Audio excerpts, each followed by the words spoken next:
First ഹാഫിൽ പറയുകയാണെങ്കിൽ കുറച്ചൊരു lag പരിപാടി ഉണ്ട്. സെക്കൻഡ് ഹാഫിൽ തുടക്കത്തിൽ അങ്ങനെ തന്നെ ക്ലൈമാക്സ് ദിവസം അടിപൊളിയായിട്ട് നമ്മൾ ദൃശ്യം ക്ലൈമാക്സ് കാണുന്നത് തന്നെ തോന്നി. നല്ല ത്രില്ലറാണ്. ആസിഫിൻ്റെ സൂപ്പർ പെർഫോമൻസ് ആണ്, നന്നായിട്ടുണ്ട്. എസ്പെഷ്യലി ക്ലൈമാക്സിൽ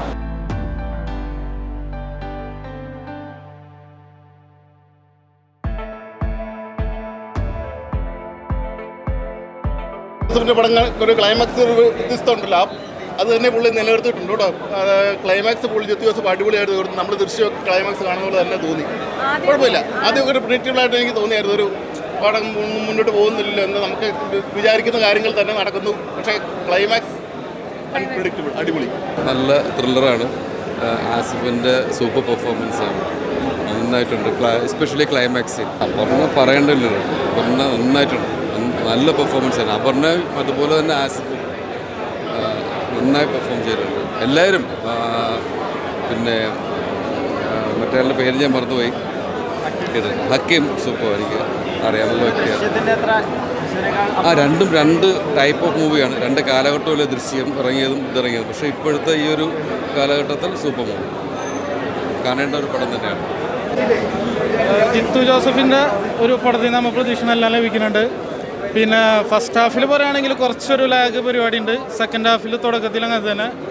പിന്നെ പടം തുടങ്ങണമെന്ന് വെച്ചാൽ നമ്മൾ ഇരുത്തിക്കളന് ലാസ്റ്റത്തെ ഒരു 20 മിനിറ്റ് ഒരു ജിത്തു ജോസഫിൻ്റെ ഒരു നമ്മുടെ ദൃശ്യം മോഡൽ പടം. ദൃശ്യത്തിൻ്റെ തന്നെ വേറൊരു ടൈപ്പ്. ദൃശ്യമല്ല, രണ്ടും രണ്ട് ടൈപ്പാണ്. ഇപ്പോൾ ഒരു ഫീമെയിൽ ആക്ടേഴ്സിന് കൂടുതൽ പെർഫോം ചെയ്യാനുള്ളൊരു പരിപാടി ഉണ്ട് ഇതിനകത്ത്. അപർണ ബാലമുരളി പിന്നെ ആസിഫ് അലി തകർത്തുണ്ട്.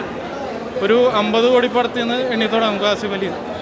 അടുത്തൊരു 50 കോടി 100 കോടി ലോഡിങ് ആയിരിക്കും. നല്ല പടം, സൂപ്പർ പടം. ക്ലൈമാക്സ് നമ്മളൊട്ടും പ്രതീക്ഷിക്കാത്തൊരു ക്ലൈമാക്സ് ആണ്. നല്ല ഫൈറ്റ് സീനൊക്കെ നന്നായിരുന്നു. മൊത്തത്തിൽ നല്ലതായിരുന്നു. ഏതാ പെരുമഴ എന്നൊന്നും പറയാനില്ല, പക്ഷെ ലാസ്റ്റ് ട്വിസ്റ്റ് ഭയങ്കര ട്വിസ്റ്റ് ആയിരുന്നു. ബാക്കിയൊക്കെ ട്വിസ്റ്റ് ഉണ്ട്, ട്വിസ്റ്റ് തന്നെയാണ്. പക്ഷെ അങ്ങനെ പെരുമഴ എന്നൊന്നും പറയാനില്ല. പക്ഷെ നിങ്ങളൊക്കെ ചോദിക്കണം, ദൃശ്യത്തിനെ വെച്ചാണെങ്കിൽ അത്രയൊന്നുമില്ല, ഓണസ്റ്റ് അത്രയൊന്നുമില്ല. ജിത്തു ജോസഫിൻ്റെ ഒരു ഇത് തന്നെയാണ്, പ്രൊഡക്റ്റാന്ന് നമുക്ക് മനസ്സിലാവും. പക്ഷെ ദൃശ്യം വെച്ചൊന്നും കമ്പയർ ചെയ്യാൻ പറ്റില്ല. അതായത് ജിത്തു ജോസഫ് മൂവി എന്ന് തന്നെ പറയാൻ പറ്റും. അതാണ് ജിത്തു ജോസഫിൻ്റെ ഒരു വേ ഓഫ് സ്റ്റൈൽ എന്ന് പറയുന്നത്.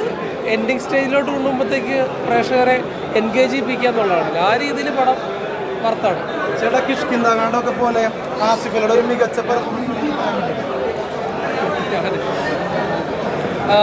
ഫാമിലി ഓഡിയൻസ് മൂവിയാണ്, അതാണ് ഇനി പറയാൻ പറ്റുള്ളൂ. കാരണം അതിൽ എന്ത് പറഞ്ഞാലും റിവീലാവുന്ന രീതിയിലാണ് പടം മേക്ക് ചെയ്തേക്കുന്നത്. അതിൽ ആസിഫിൻ്റെ ആണെങ്കിലും അപർണയുടെ ആണെങ്കിലും പെർഫോമൻസ് എല്ലാം കൊള്ളാം. തിയേറ്റർ വാശുകളാണ്. എസ്പെഷ്യലി ഫാമിലി ഓഡിയൻസ് ആയിരിക്കും തിയേറ്ററിൽ വന്ന് കാണാൻ പറ്റുന്നത്.